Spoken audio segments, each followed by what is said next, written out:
The armed forces of the Russian Federation continue the special military operation.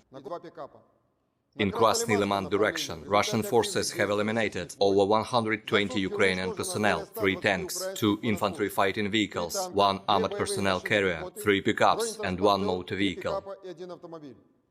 In Nykolayev Krivoy Rog direction, 2 enemy company tactical groups unsuccessfully attacked the positions of the Russian forces towards Ishchenka and Ruskinskoye in Kherson region. All the attacks have been repelled.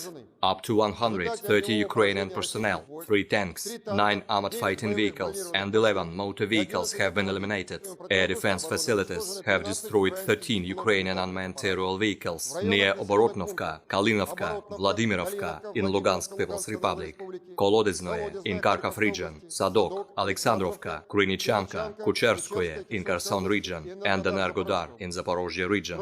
In total, 326 airplanes and 162 helicopters, 2,339 unmanned aerial vehicles, 383 air defense missile systems, 6,046 tanks and other armored fighting vehicles, 874 fighting vehicles equipped with MRLS, 3,525 field artillery cannons and motors, as well as 6,758 units of special military equipment have been destroyed during the special military operation.